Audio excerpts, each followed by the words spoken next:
दोस्तों नमस्कार, ये है मार्गदर्शन फॉर सिविल सर्विसेज। मैं अनुराग चौधरी। दोस्तों, भारतीय इतिहास के महत्वपूर्ण प्रश्नों के अध्ययन के क्रम में इस वीडियो में प्रस्तुत है प्राचीन भारत के इतिहास के अंतर्गत गुप्त एवं गुप्तोत्तर काल से संबंधित महत्वपूर्ण प्रश्नों का भाग 2, जो आपके आगामी परीक्षाओं जैसे TGT, PGT, ELT grade, government inter college प्रवक्ता, गवर्नमेंट डिग्री कॉलेज, उच्चतर शिक्षा असिस्टेंट प्रोफेसर, केंद्रीय विद्यालय संगठन के साथ विभिन्न राज्य लोक सेवा आयोगों द्वारा आयोजित परीक्षाओं के सामान्य ज्ञान और सामान्य अध्ययन के भारतीय इतिहास खंड के लिए बहुत ही उपयोगी है। तो आइए शुरू करते हैं प्राचीन भारत के इतिहास के अंतर्गत गुप्त एवं गुप्तोत्तर काल से संबंधित महत्वपूर्ण प्रश्नों का भाग 2। पहला प्रश्न है कि समुद्रगुप्त का समकालीन श्रीलंका का राजा कौन था? तो उत्तर है मेघवर्ण। ऑप्शन डी आपका सही उत्तर है। समुद्रगुप्त का शासनकाल 335 से 375 ईस्वी। इसका समकालीन श्रीलंका का शासक मेघवर्ण था। समुद्रगुप्त के समय 350 ईस्वी में लंका के राजा मेघवर्ण ने बोध गया में लंका निवासी बौद्ध भिक्षुओं के लिए एक विहार बनवाया था। अगला प्रश्न है, निम्नांकित में से किस राजा को देवराज के नाम से भी जाना जाता है? तो देवराज के नाम से चंद्रगुप्त द्वितीय विक्रमादित्य को जाना जाता है। गुप्त शासक चंद्रगुप्त द्वितीय विक्रमादित्य का एक अन्य नाम देवगुप्त भी मिलता है। इसका प्रमाण सांची और वाकाटक अभिलेखों में मिलता है। उसके अन्य नाम देवराज और देवश्री भी मिलते हैं। अगला प्रश्न है दोस्तों, चंद्रगुप्त द्वितीय ने विक्रमादित्य की उपाधि कब धारण की थी? आपको बताना है। तो शकों के उन्मूलन के उपरांत। गुप्त सम्राट चंद्रगुप्त द्वितीय को शक विजेता कहा गया है। पश्चिम भारत के अंतिम शक राजा रुद्र सिंह तृतीय को चंद्रगुप्त द्वितीय ने 5वीं सदी के प्रथम दशक में परास्त कर पश्चिमी भारत में शक सत्ता का उन्मूलन किया था। अपनी इस उपलब्धि के बाद उसने विक्रमादित्य की उपाधि धारण की थी और शकों को हराने के कारण चंद्रगुप्त की एक अन्य उपाधि शकारी भी है। उसने इस उपलक्ष्य में चांदी के सिक्के भी चलाए थे। चंद्रगुप्त द्वितीय का एक अन्य नाम देव भी था और उसे देवगुप्त, देवराज, देवश्री आदि कहा गया है। विक्रमांक, विक्रमादित्य, परम भागवत आदि उसकी प्रसिद्ध उपाधियां थीं और इसका संधि विग्रहिक और सचिव वीरसेन शैव था, जबकि सेनापति आम्रकार्दव बौद्ध था। अगला प्रश्न है, गुप्त शासकों में से किसने विक्रमादित्य की उपाधि धारण की थी? ऑप्शन है समुद्रगुप्त, चंद्रगुप्त द्वितीय, चंद्रगुप्त प्रथम या उपर्युक्त में से कोई नहीं। तो सही उत्तर चंद्रगुप्त द्वितीय। गुप्त शासकों में से चंद्रगुप्त द्वितीय ने शकों पर विजय प्राप्त करने के बाद सबसे पहले विक्रमादित्य की उपाधि धारण की थी। अगला प्रश्न है, चंद्रगुप्त द्वितीय विक्रमादित्य ने किस एक राजवंश से वैवाहिक संबंध स्थापित किया था? नागवंश, वाकाटक वंश, कदम्ब राजवंश या फिर लिच्छवी राजवंश? तो सही उत्तर चंद्रगुप्त द्वितीय विक्रमादित्य ने लिच्छवी राजवंश से वैवाहिक संबंध स्थापित किया था। चंद्रगुप्त द्वितीय ने लिच्छवी राजवंश से संबंध स्थापित नहीं किया था। किससे स्थापित नहीं किया था ये पूछा गया है। ये प्रश्न बहुत ही महत्वपूर्ण है। आप जान लीजिए कि चंद्रगुप्त द्वितीय विक्रमादित्य ने लिच्छवी राजवंश से संबंध स्थापित नहीं किया था। लिच्छवी राजवंश के साथ चंद्रगुप्त प्रथम ने वैवाहिक संबंध स्थापित किया था और उनकी राजकुमारी कुमार देवी के साथ अपना विवाह किया था। आप जान लीजिए, चंद्रगुप्त द्वितीय विक्रमादित्य ने लिच्छवी राजवंश से संबंध नहीं स्थापित किया था। चंद्रगुप्त प्रथम ने वैवाहिक संबंध स्थापित किया था और उसने राजकुमारी कुमार देवी के साथ अपना विवाह किया था। चंद्रगुप्त द्वितीय ने नाग राजकुमारी कुबेर नागा के साथ अपना विवाह किया। उससे एक कन्या प्रभावती गुप्ता उत्पन्न हुई और वाकाटकों का सहयोग प्राप्त करने के लिए चंद्रगुप्त द्वितीय ने अपनी पुत्री प्रभावती गुप्ता का विवाह वाकाटक नरेश रुद्रसेन द्वितीय के साथ कर दिया था। अगले प्रश्न पर आते हैं दोस्तों, वाकाटक वंशी शासकों का वैवाहिक संबंध था किससे? सातवाहनों से, मालवा से, नागों से या मगहों से? तो सही उत्तर नागों से। वाकाटक वंशी शासकों का वैवाहिक संबंध नागों से था। वाकाटक कुल की प्रधान शाखा का पहला शासक रुद्रसेन प्रथम हुआ था। रुद्रसेन भगवान शिव का अनन्य उपासक था। इसका पुत्र पृथ्वीसेन वाकाटक वंश का शासक बना। इसके समय वाकाटक वंश की शक्ति और प्रतिष्ठा दोनों बढ़ गई थी और पृथ्वीसेन के पुत्र रुद्रसेन द्वितीय ने गुप्त शासक चंद्रगुप्त द्वितीय ने अपनी पुत्री प्रभावती गुप्ता का विवाह किया था। तो याद रखिएगा, पृथ्वीसेन के पुत्र रुद्रसेन द्वितीय से गुप्त शासक चंद्रगुप्त द्वितीय ने अपनी पुत्री प्रभावती गुप्ता का विवाह किया था। अगला प्रश्न है, निम्नलिखित में से किस वाकाटक राजा ने अनुदान ग्राहियों को चेतावनी दी थी कि यदि शासक के खिलाफ साजिश रची गई तो उनका अनुदान रद्द किया जा सकता है। ऑप्शन है हरिसेन, विंध्यशक्ति, प्रवरसेन प्रथम या प्रवरसेन द्वितीय। तो सही उत्तर प्रवरसेन द्वितीय। बहुत ही महत्वपूर्ण प्रश्न है दोस्तों, आप जान लीजिए कि प्रवरसेन द्वितीय वाकाटक राजा रुद्रसेन द्वितीय का पुत्र था, जिसकी माता चंद्रगुप्त द्वितीय की पुत्री प्रभावती गुप्ता थी। उसने अनुदान प्राप्त करने वालों को सख्त चेतावनी दी थी कि यदि शासक के विरुद्ध षड्यंत्र किया गया तो अनुदान समाप्त किया जा सकता है। अगला प्रश्न है, प्रथम वाकाटक राजा कौन था? तो याद रखिएगा, विंध्यशक्ति। विंध्यशक्ति ने वाकाटक वंश की स्थापना की थी। वाकाटक सातवाहनों के अधीन बरार के शासक थे और विंध्यशक्ति के बाद प्रवरसेन प्रथम शासक बना। उसने सम्राट की उपाधि धारण की और 4 अश्वमेध यज्ञ किए। वाकाटक वंश के शासक रुद्रसेन द्वितीय का विवाह गुप्त सम्राट चंद्रगुप्त द्वितीय की पुत्री प्रभावती गुप्ता के साथ हुआ था। ये पृथ्वीसेन प्रथम का पुत्र था और पृथ्वीसेन शक्तिशाली शासक था जिसने गुप्त वंश के साथ अपने संबंधों को वरीयता दी थी। अगला प्रश्न है, मेहरौली स्तंभ लेख किस शासक से संबंधित है? आपको बताना है। तो सही उत्तर चंद्रगुप्त द्वितीय से। दिल्ली में मेहरौली नामक स्थान से मेहरौली लौह स्तंभ लेख प्राप्त हुआ है, जो वर्तमान में कुतुब मीनार के समीप है। इसमें चंद्र नामक किसी राजा की उपलब्धियों का वर्णन किया गया है, जिसका समीकरण गुप्त वंशी शासक चंद्रगुप्त द्वितीय से किया जाता है। चंद्रगुप्त द्वितीय विष्णु का उपासक था। भगवान विष्णु के सम्मान में ही उसने इस लौह स्तंभ का निर्माण कराया था और इस स्तंभ के शीर्ष भाग पर भगवान विष्णु के वाहक गरुड़ का चिन्ह अंकित था। अगला प्रश्न है, चंद्रगुप्त विक्रमादित्य के नवरत्नों में कौन शामिल नहीं था? अमर सिंह, वेताल भट्ट, छपड़क या नागार्जुन? तो सही उत्तर नागार्जुन ये विक्रमादित्य के नवरत्नों में शामिल नहीं था। चंद्रगुप्त विक्रमादित्य के दरबार में 9 विद्वानों की एक मंडली निवास करती थी, जिसे नवरत्न कहा गया। इसमें कालिदास, धन्वंतरि, वाराह मिहिर, अमर सिंह, छपड़क, शंकु, बेताल भट्ट, घटकरपर, वररुच जैसे विद्वान थे। ये नवरत्न संभवतः उज्जैन दरबार को सुशोभित करते थे, जो विक्रमादित्य की दूसरी राजधानी थी। अगला प्रश्न है, किस गुप्त राजा ने उज्जैन को अपनी दूसरी राजधानी बनाया था? तो सही उत्तर चंद्रगुप्त द्वितीय ने।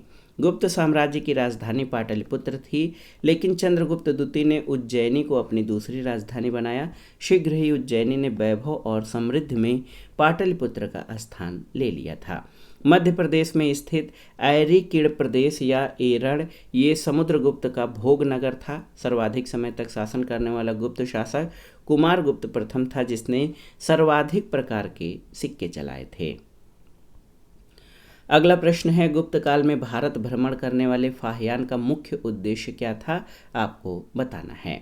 तो सही उत्तर है फाहियान का मुख्य उद्देश्य भगवान गौतम बुद्ध की शिक्षाओं का अध्ययन करना था। चीनी यात्री फाहियान ने भारत की यात्रा की। फाहियान का समकालीन गुप्त शासक चंद्रगुप्त द्वितीय था। अपनी पुस्तक फो क्यो की में फाहियान ने मध्य देश के समाज और संस्कृति का वर्णन किया है, लेकिन भारत भ्रमण का उसका उद्देश्य बुद्ध की शिक्षाओं का अध्ययन करना था। श्रावस्ती स्थित जेतवन विहार, पाटलिपुत्र, वाराणसी और सारनाथ स्थित मृगवन आदि स्थानों की उसने यात्रा की और कपिलवस्तु को उसने उजड़ा हुआ पाया था। अगला प्रश्न है, किस राजा के शासनकाल में चीनी तीर्थयात्री फाहियान भारत आया था? तो उत्तर है चंद्रगुप्त द्वितीय विक्रमादित्य के शासनकाल में। दोस्तों, चंद्रगुप्त द्वितीय विक्रमादित्य के शासनकाल में चीनी यात्री फाहियान ने भारत के विभिन्न स्थानों का भ्रमण किया। उसका जन्म चीन के वू यांग नामक स्थान पर हुआ था। फाहियान मध्य देश को ब्राह्मणों का देश कहता है, जहां लोग सुखी और समृद्ध थे। फाहियान ने कपिलवस्तु नगर को उजड़ा हुआ पाया था और फाहियान पाटलिपुत्र स्थित अशोक के राजमहल के बारे में लिखता है कि इसका निर्माण दैत्यों द्वारा किया गया था। तामलुक में 2 वर्षों तक रहकर फाहियान ने सूत्रों की प्रतिलिपियां तैयार की और बौद्ध प्रतिमाओं के चित्र बनाए। फाहियान अछूतों को चांडाल कहता है, जो गांव और नगरों के बाहर निवास करते थे। अगला प्रश्न है, उस गुप्त और वाकाटक रानी का नाम उल्लेख कीजिए जिसने अनुदान स्वरूप भूमि दी थी। तो सही उत्तर है प्रभावती गुप्ता। चंद्रगुप्त द्वितीय ने अपनी पुत्री प्रभावती गुप्ता का विवाह वाकाटक नरेश रुद्रसेन द्वितीय के साथ कर दिया। विवाह के कुछ ही समय बाद रुद्रसेन की मृत्यु हो गई और प्रभावती गुप्ता वाकाटक राज्य की संरक्षिका बनी, क्योंकि उसके दोनों पुत्र दिवाकर सेन और दामोदर सेन अवयस्क थे। भूमिदान संबंधी उसके अभिलेख, जिनकी लिपि पर गुप्तकालीन प्राच्य शैली का प्रभाव है, उससे पता चलता है कि प्रभावती अपने पिता के हित में काम करती थी। अगला प्रश्न है दोस्तों, सम्राट कुमारगुप्त प्रथम की माता कौन थी, आपको बताना है। तो सही उत्तर ध्रुव देवी। चंद्रगुप्त द्वितीय के बाद कुमारगुप्त प्रथम साम्राज्य की गद्दी पर बैठा। वो चंद्रगुप्त द्वितीय की पत्नी ध्रुव देवी से उत्पन्न उसका सबसे बड़ा पुत्र था। उसका गोविंद गुप्त नामक एक छोटा भाई भी था, जो कुमारगुप्त के समय बशाढ़ यानी वैशाली का राज्यपाल था। अगला प्रश्न है, किसके सोने के सिक्के वजन में सबसे अधिक भारी हैं? कनिष्क, हुविस्क, समुद्रगुप्त या स्कंदगुप्त? तो सही उत्तर स्कंदगुप्त के। स्कंदगुप्त के पूर्व के गुप्त शासकों के सिक्के कुषाण सिक्कों के मानकों के अनुरूप थे। स्कंदगुप्त के समय से हमें गुप्तों के स्वर्ण सिक्कों के मिलावट मिलने लगती है, जिससे मुद्राओं का वजन बढ़ता गया। स्कंदगुप्त के स्वर्ण सिक्कों का वजन 144 ग्रेन था। स्कंदगुप्त के शासनकाल में 5 जैन तीर्थंकरों की पाषाण प्रतिमाओं का निर्माण करवाया गया। वैन्यगुप्त नामक एक परवर्ती गुप्त शासक ने, जो कि शैव था, वैवर्तिक संघ नामक महायान बौद्ध संस्थान को दान दिया था। और देखिए, मंदसौर के लेख में पट्टवाय श्रेणी यानी रेशमी सूत बुनने वालों की समिति और इंदौर लेख में तौलिक श्रेणी का उल्लेख मिलता है। अगला प्रश्न है, नालंदा विश्वविद्यालय की स्थापना किस शासक के द्वारा कराया गया था? तो सही उत्तर है, आप जान लीजिए, कुमारगुप्त प्रथम के द्वारा नालंदा विश्वविद्यालय स्थापित कराया गया था। वेनसांग के अनुसार नालंदा विश्वविद्यालय का संस्थापक शक्रादित्य था, जिसने बौद्ध धर्म के त्रिरत्नों के प्रति महती श्रद्धा के कारण इसकी स्थापना कराई थी। शक्रादित्य की पहचान कुमारगुप्त प्रथम 415 से 455 ईस्वी से की जाती है। कुमारगुप्त प्रथम की उपाधि जो है, प्रसिद्ध उपाधि महेंद्रादित्य थी। अगला प्रश्न है, निम्नलिखित अभिलेखों में से किस एक में स्कंदगुप्त के राज्यकाल में हूणों के आक्रमण का उल्लेख है, आपको बताना है। मथुरा, भीतरी, जूनागढ़ या सांची? तो सही उत्तर भीतरी अभिलेख। भीतरी स्तंभ लेख जो गाजीपुर उत्तर प्रदेश से प्राप्त हुआ है, वहाँ पुष्यमित्र और हूणों के साथ स्कंदगुप्त के युद्ध का वर्णन मिलता है। हूण मध्य एशिया में निवास करने वाली बर्बर जाति थी, जिसका प्रथम आक्रमण स्कंदगुप्त के समय में हुआ, जिसमें हूण पराजित हुए। U.A. राय के अनुसार इसका नेता खुशनेवाज था, जिसने ईरान के ससानी शासकों को दबाने के बाद भारत पर आक्रमण किया था। सोमदेव के कथा सरित सागर में उल्लेख मिलता है कि उज्जैनी के राजा महेंद्रादित्य के पुत्र विक्रमादित्य ने मलेच्छों को जीता था। जूनागढ़ अभिलेख से उसके सुव्यवस्थित शासन और गिरनार के पुरपत चक्रपाली द्वारा सुदर्शन झील के बांध के पुनर्निर्माण का विवरण सुरक्षित है। और इंदौर ताम्रपत्र लेख में सूर्य की पूजा और सूर्य मंदिर में दीपक जलाए जाने के लिए धन दान दिए जाने का विवरण मिलता है। अगला प्रश्न है, निम्नलिखित में से किसने शक शासक मिहिर कुल को बंदी बना लिया था और बौद्ध धर्म के प्रभाव के कारण अपनी माता की सलाह पर उसे मुक्त कर दिया था? ऑप्शन है कुमारगुप्त प्रथम, नरसिंहगुप्त, समुद्रगुप्त या चंद्रगुप्त विक्रमादित्य। तो सही उत्तर आपका हो जाएगा नरसिंहगुप्त, ऑप्शन बी। दोस्तों याद रखिएगा, उत्तर गुप्तकालीन शासक नरसिंह गुप्त ने शक शासक मिहिर कुल को बंदी बना लिया और बौद्ध धर्म के प्रभाव के कारण अपनी माता की सलाह पर उसे मुक्त कर दिया। नरसिंह गुप्त बौद्ध मतानुयायी था। उसने बौद्ध विद्वान वसुबंधु की शिष्यता ग्रहण की थी। नालंदा मुद्रा लेख में नरसिंह गुप्त को परम भागवत कहा गया है और भीतरी मुद्रा लेख में नरसिंह गुप्त की माता का नाम महादेवी चंद्र देवी मिलता है। अगला प्रश्न है, सूची 1 में उल्लिखित नरेशों को सूची 2 में दिए गए कोटों से संबंधित कीजिए। तो यहाँ पर आप देखिए, बहुत ही महत्वपूर्ण प्रश्न है। ये प्रश्न बहुत ही महत्वपूर्ण है, बार बार परीक्षाओं में पूछा जाता है। यहाँ पर कुमार गुप्त प्रथम, महादेवी अनंत देवी, चंद्रगुप्त द्वितीय तो महादेवी कुबेर नागा इनकी पत्नी थी, और चंद्रगुप्त प्रथम ने महादेवी कुमार देवी के साथ विवाह किया था। तो 3, 1, 2 ऑप्शन ए आपका सही उत्तर हो जाएगा। अगला प्रश्न है, पुष्यमित्रों का विरोध किस गुप्त शासक के काल में हुआ था? ऑप्शन है चंद्रगुप्त, श्रीगुप्त, कुमारगुप्त प्रथम या समुद्रगुप्त। तो सही उत्तर कुमारगुप्त प्रथम के। पुष्यमित्रों का आक्रमण गुप्त शासक कुमारगुप्त प्रथम के अंतिम समय में हुआ। इसका विवरण स्कंदगुप्त के भीतरी स्तंभ लेख से मिलता है और कुमारगुप्त के पुत्र स्कंदगुप्त ने पुष्यमित्र आक्रमणकारियों का दमन किया था। वायु पुराण और जैन कल्पसूत्र में पुष्यमित्र जाति का उल्लेख मिलता है।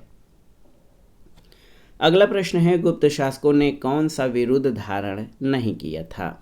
ऑप्शन है परमेश्वर, धर्म प्रवर्तक, परम भट्टारक या महाराजाधिराज। तो सही उत्तर है गुप्त शासकों ने धर्म प्रवर्तक की उपाधि धारण नहीं किया था। विशाल गुप्त साम्राज्य की शासन व्यवस्था राजतंत्रात्मक थी। मौर्य शासकों के विपरीत गुप्त वंशी शासक अपनी दैवीय उत्पत्ति में विश्वास करते थे और महाराजाधिराज, परम भट्टारक, एकराट, परमेश्वर जैसी विशाल उपाधियां धारण करते थे। अगला प्रश्न है, गुप्तों ने किस क्षेत्र से लौह अयस्क प्राप्त किया था? आपको बताना है। तो सही उत्तर है गुप्तों ने दोस्तों मध्य भारत और दक्षिण बिहार में लौह अयस्क के भंडार का उपयोग किया था। और देखिए, ये प्रश्न बहुत ही महत्वपूर्ण है। यहाँ पर मध्य भारत सही उत्तर हो जाएगा। उत्तर भारत के उन क्षेत्रों से अपनी निकटता का भी फायदा उठाया जो बीजान्टिन साम्राज्य यानी पूर्वी रोमन साम्राज्य के साथ व्यापार करते थे। कला, साहित्य, विज्ञान और प्रौद्योगिकी के क्षेत्र में कई उपलब्धियों के कारण प्राचीन भारत में गुप्त काल को स्वर्ण युग कहा जाता है। गुप्त कुषाणों के सामंत थे और गुप्त साम्राज्य ने ब्राह्मणों को कर मुक्त भूमि, कृषि भूमि प्रदान की थी। अगला प्रश्न है, गुप्तकालीन दशावतार मंदिर कहाँ स्थापित है? आपको बताना है। तो सही उत्तर देवगढ़ में। उत्तर प्रदेश के ललितपुर, जो कि प्राचीन झांसी जिला है, उसमें देवगढ़ नामक स्थान से ये मंदिर प्राप्त हुआ है। इस मंदिर में गुप्त मंदिरों की सभी विशेषताएं प्राप्त होती हैं। मंदिर की दीवारों पर शेष शैया पर शयन करते हुए भगवान विष्णु, नर नारायण, गजेंद्र मोक्ष आदि के सुंदर दृश्य हैं। गर्भगृह के ऊपर पिरामिड नुमा ऊंचा तिहरा शिखर मिलता है। इसके चारों दिशाओं में चैत्याकार कीर्तिमुख यानी गवाक्ष और उसके बीच में खरबुजिया आकार का विशाल आमलक बना है। और इस प्रकार जहां अन्य मंदिरों की छतें सपाट हैं, वहीं ये मंदिर शिखर मंदिर का पहला उदाहरण है। भीतरगांव का मंदिर उत्तर प्रदेश के कानपुर जिले में है। देवगढ़ के समान भीतरगांव का मंदिर भी शिखर युक्त है। तिगवा का विष्णु मंदिर मध्य प्रदेश के जबलपुर जिले के तिगवा नामक स्थान पर है। और गुप्तकालीन अन्य मंदिरों में एरण का विष्णु मंदिर, नचना कोठान का पार्वती मंदिर और भूमरा का शिव मंदिर प्रसिद्ध है। अगला प्रश्न है कि देवगढ़ के मंदिर के कितने द्वार शाख हैं? 5, 7, 3 या 2। तो सही उत्तर 5। देवगढ़ के मंदिर में 5 द्वार शाख हैं। ये उत्तर प्रदेश के ललितपुर जिले में स्थित है। ये मंदिर भगवान विष्णु को समर्पित है। जहां अन्य मंदिरों की छतें सपाट हैं, वहां ये मंदिर शिखर मंदिर का पहला उदाहरण है। देवगढ़ के दशावतार मंदिर को गुप्त काल के उत्कृष्ट वास्तु का नमूना माना जाता है। मंदिर की दीवारों पर शेष शैया पर शयन करते हुए भगवान विष्णु, नर नारायण, गजेंद्र मोक्ष आदि के सुंदर दृश्य बने हैं। अगला प्रश्न है, देवगढ़ के दशावतार मंदिर का द्वार किस दिशा में है? आपको बताना है। तो सही उत्तर पश्चिम दिशा में। देवगढ़ के दशावतार मंदिर का द्वार पश्चिम दिशा में है। ये मंदिर उत्तर प्रदेश के ललितपुर झांसी जिले में है। ये गुप्तकालीन प्रमुख मंदिरों में से एक है। इस मंदिर की दीवारों पर कई दृश्य हैं, जैसे शेष साई विष्णु दक्षिण दिशा में विश्राम करते हुए, मयूर पर कार्तिकेय और इंद्र को ऐरावत हाथी पर विराजमान दिखाया गया है। शिल्प में राम कथा का चित्रण सबसे पहले देवगढ़ और नचना कुठार के मंदिर में मिलता है और पंचायतन शैली का प्राचीनतम उदाहरण देवगढ़ का दशावतार मंदिर है। अगला प्रश्न है, भूमरा का शिव मंदिर किससे बना है? आपको बताना है। बहुत ही महत्वपूर्ण है। भूमरा का शिव मंदिर किससे बना है? तो सही उत्तर प्रस्तर यानी पत्थर से। भूमरा का शिव मंदिर पाषाण से बना है। ये मध्य प्रदेश के सतना जिले में है। इस मंदिर के गर्भगृह के भीतर एक मुखी शिवलिंग को स्थापित किया गया है और मंदिर के द्वार की चौखट को अलंकृत बनाया गया है। अगला प्रश्न है, किस मूर्ति में सबसे पहले रामायण के दृश्य प्रकट हुए हैं? आपको बताना है। तो सही उत्तर है नचना कुठार। नचना कुठार मंदिर से प्राप्त मूर्ति में सबसे पहले रामायण के दृश्य प्राप्त हुए थे। अगला प्रश्न है, चंद्रगुप्त द्वितीय के समय में पाशुपतों का एक महत्वपूर्ण केंद्र कौन सा था? मथुरा, कौशाम्बी, त्रिपुरी या उदयगिरी? तो सही उत्तर मथुरा। याद रखिएगा, चंद्रगुप्त द्वितीय के समय में पाशुपतों का महत्वपूर्ण केंद्र मथुरा था। पाशुपत संप्रदाय शैवों का सबसे प्राचीन संप्रदाय है। इसकी उत्पत्ति ईसा पूर्व 2री शताब्दी में हुई थी। पुराणों के अनुसार इस संप्रदाय की स्थापना लकुलीस अथवा लकुली नामक ब्रह्मचारी ने की थी। इस संप्रदाय के अनुयायी लकुलीश को शिव अवतार मानते हैं। इसका प्राचीनतम अंकन कुषाण शासक हुविष्क यानी द्वितीय सदी की एक मुद्रा पर मिलता है। चंद्रगुप्त विक्रमादित्य के समय 3 लेख मथुरा नगर से मिले हैं। पहला लेख मथुरा संग्रहालय संवत 1931 गुप्त संवत 61 या 380 ईस्वी का है। इस शिलालेख में उदिचाचार्य द्वारा उपमितेश्वर और कपिलेश्वर नामक शिव प्रतिमाओं की प्रतिष्ठापना का वर्णन है। खंभे पर त्रिशूल और नीचे दंडधारी रुद्र यानी लकुलीश की मूर्ति है। चंद्रगुप्त के शासन काल के उपलब्ध लेखों में ये लेख सबसे प्राचीन है और इससे तत्कालीन मथुरा में शैव धर्म के होने की पुष्टि होती है। अगला प्रश्न है, निम्नलिखित में से कौन सा ग्रंथ ऐतिहासिक महत्व का नहीं है? कालिदास का मालविकाग्निमित्रम, विशाख दत्त का मुद्रा राक्षस, बाणभट्ट की कादंबरी या कल्हड़ की राजतरंगिणी? तो सही उत्तर बाणभट्ट की कादंबरी ऐतिहासिक महत्व का ग्रंथ नहीं है। दोस्तों, आप जान लीजिए, कालिदास का मालविकाग्निमित्र 5 अंकों का नाटक है जिसमें मालविका और अग्निमित्र की प्रणय कथा वर्णित है। मुद्रा राक्षस से चंद्रगुप्त मौर्य के विषय में जानकारी मिलती है और कल्हड़ की राजतरंगिणी में आदिकाल से लेकर 1151 ईस्वी के आरंभ तक के कश्मीर के प्रत्येक शासक के काल की घटनाओं का क्रमानुसार वर्णन दिया गया है। अगला प्रश्न है, सती प्रथा का प्रथम अभिलेखीय साक्ष्य प्राप्त हुआ है कहाँ से? तो सही उत्तर एरड़ से। सती प्रथा का प्रथम अभिलेखिक साक्ष्य एरड़ से प्राप्त हुआ है। ये अभिलेख 510 ईस्वी का है जिसमें गोपराज नामक सेनापति की पत्नी के सती होने का उल्लेख है। अगला है, 510 ईस्वी के सती संबंधी प्रथम अभिलेखीय साक्ष्य प्राप्त हुआ है कहाँ से? तो सही उत्तर मध्य प्रदेश के एरड़ से। 510 ईस्वी का सती संबंधी प्रथम अभिलेखीय साक्ष्य मध्य प्रदेश में प्राप्त हुआ है। इस अभिलेख में गोपराज नामक सेनापति की पत्नी के सती होने का उल्लेख मिलता है। सती प्रथा का उल्लेख 510 ईस्वी के भानुगुप्त के एरड़ अभिलेख में मिलता है। एरड़ में बाराह, विष्णु और नरसिंह मंदिर अवस्थित हैं। अगला प्रश्न है, कायस्थ शब्द का उल्लेख सबसे पहले किस स्मृति में मिलता है? तो याद रखिएगा, कायस्थ शब्द का प्रयोग सबसे पहले याज्ञवल्क्य की स्मृति में मिलता है। याद रखिएगा, गुप्तोत्तरकाल की ओशनम स्मृति में एक जाति के रूप में कायस्थ का उल्लेख है। ऋग्वेद के पुरुष सूक्त के चारों वर्णों ब्राह्मण, क्षत्रिय, वैश्य और शूद्र को विराट पुरुष के 4 विभिन्न अंगों से उत्पन्न कहा गया है। तैत्तिरीय संहिता में वैश्य वर्ण का मुख्य उद्यम कृषि और पशुपालन बताया गया है और सबसे पहले पराशर स्मृति में कृषि को ब्राह्मण वर्ण की वृत्ति निरूपित किया गया है और जाबालो उपनिषद में सबसे पहले चारों आश्रमों का उल्लेख मिलता है। अगला प्रश्न है, निम्नलिखित में से किन शाही अफसरों के जिम्मे यात्रियों के जान माल की सुरक्षा की जिम्मेदारी होती थी। ऑप्शन है काम्यक, सार्थवाह, राजभाट या चांटा। तो सही उत्तर राजभाट। राजभाट शाही अधिकारियों का प्रमुख कार्य मार्ग में यात्रियों को संपूर्ण सुरक्षा प्रदान कर उन्हें गंतव्य तक पहुंचने में सहायता करना था। इनके द्वारा यात्रियों को सुरक्षा प्रदान कर शासक के प्रति विश्वास बढ़ाना था। तो दोस्तों ये था आज का वीडियो। प्राचीन भारत के इतिहास के अंतर्गत गुप्त एवं गुप्तोत्तर काल से संबंधित महत्वपूर्ण प्रश्नों का रिवीजन, जो आपके आगामी परीक्षाओं के लिए बहुत ही उपयोगी है। आप इन प्रश्नों को अच्छे से तैयार कर लीजिए। वीडियो आपको कैसा लगा हमें कमेंट बॉक्स में ज़रूर बताइएगा। वीडियो को लाइक करें, शेयर करें और इस चैनल मार्गदर्शन फॉर सिविल सर्विसेज को सब्सक्राइब करें। वीडियो देखने के लिए धन्यवाद दोस्तों। नमस्कार।